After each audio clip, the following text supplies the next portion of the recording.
You're watching Free Speech TV.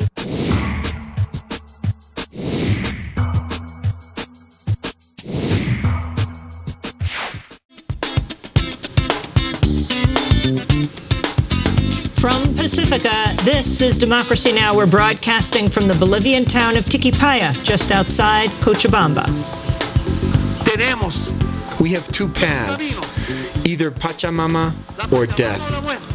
We have two paths, either capitalism dies or Mother Earth dies.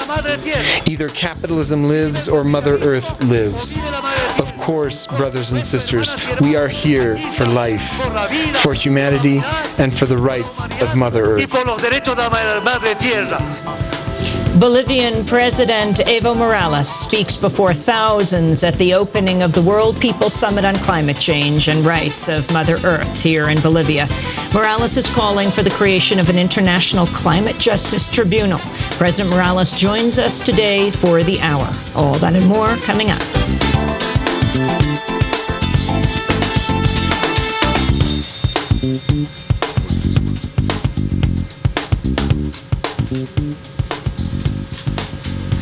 Welcome to Democracy Now!, democracynow.org, the War and Peace Report. I'm Amy Goodman. We're broadcasting from Bolivia. At least 4 unarmed civilians have been killed by NATO troops in Afghanistan. The victims were traveling in a vehicle in eastern Khost province Monday when a NATO convoy opened fire. The dead were identified as a 12-year-old boy, an Afghan police officer, and 2 shopkeepers from a local bazaar.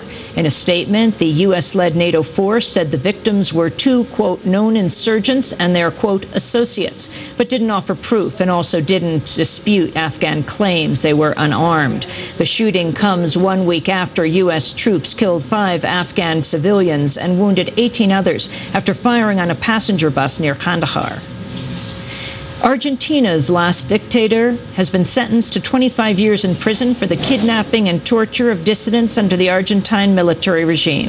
On Tuesday, Reinaldo Bignone and 5 other former military officers were convicted for over 50 cases of human rights abuses at the notorious Campo Mayo military prison.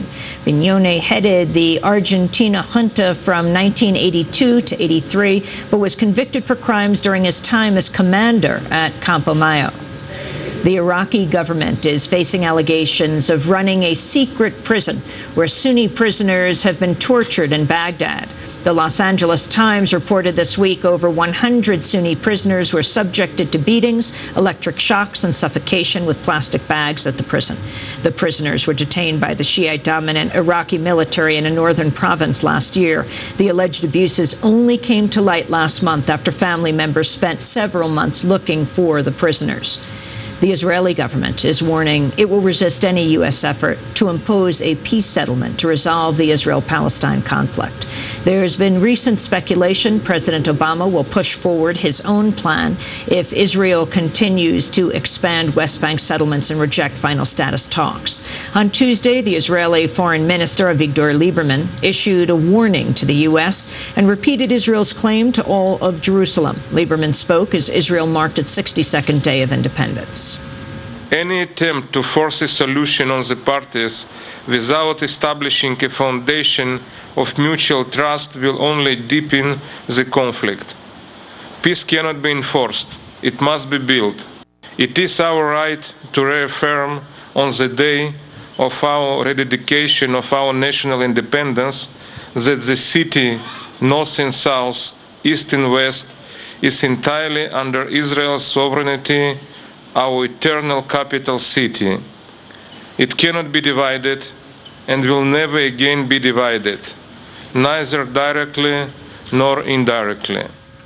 In other Mideast news, a coalition of human rights groups has announced it will try to break the Israeli blockade of the Gaza Strip with a fleet of 8 ships next month.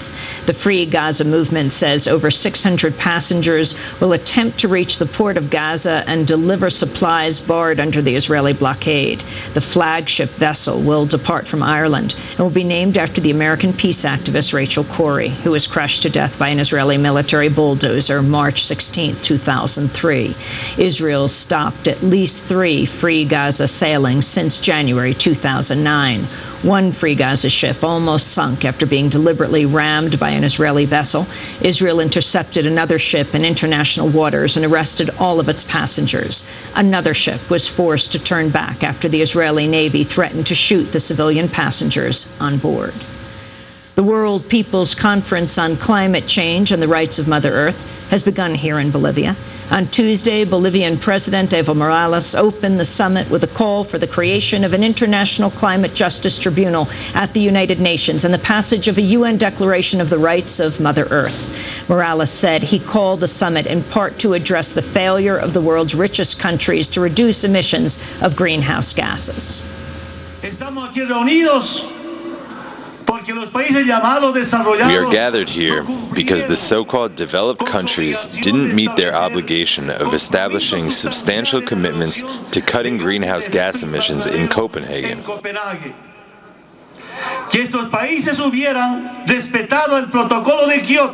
If those countries had respected the Kyoto Protocol and had agreed to substantially reduce the emissions inside their borders, this conference would not be necessary. We'll be joined by President Evo Morales for the hour of this broadcast. Brazil has sold off the rights to build a massive hydroelectric dam in the Amazon rainforest amidst legal wrangling and heavy protests from indigenous groups. An auction went ahead Tuesday after a Brazilian court overturned a lower court's attempt to delay the bidding in order to weigh environmental concerns. Opponents say the dam will devastate tens of thousands of indigenous Amazonian residents and threaten wildlife. Indigenous activist Antonio Melo said the dam's approval will lead to intensified protest. This is a deadly project, a project which isn't socially, environmentally, or economically viable. We would like to say that we will keep resisting, and from now in a much stronger way. The Wall Street bank Goldman Sachs has announced a 90% increase in quarterly profits. On Tuesday, Goldman posted a $3.5 billion profit for the first quarter and said it's setting aside over $5 billion in employee compensation. Meanwhile, regulators in Britain have opened a formal investigation of Goldman for selling a mortgage investment that was established to fail. The Securities and Exchange Commission brought a civil suit accusing Goldman of securities fraud in the case last week. In Washington, D.C., at least 6 people were arrested Tuesday in a protest against the ban on openly gay and lesbian service members in the military. The protesters handcuffed themselves to the fence in front of the White House.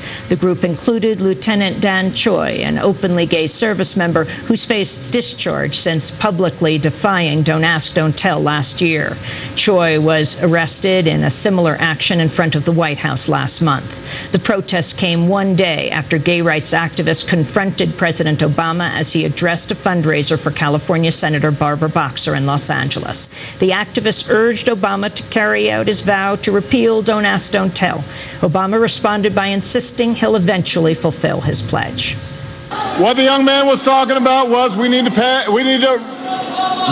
repeal Don't Ask, Don't Tell, which I agree with, and which we have begun to do.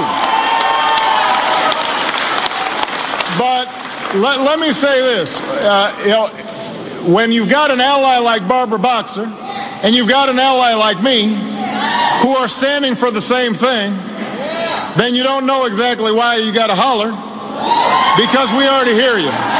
All right? The Supreme Court has struck down a 1999 federal law barring depictions of animal cruelty. In an 8-to-1 ruling, the court said the law violates constitutional guarantees of free speech. The Obama administration had asked the court to factor in the protection of animal rights and had insisted it would only enforce the statute against acts of, quote, extreme cruelty.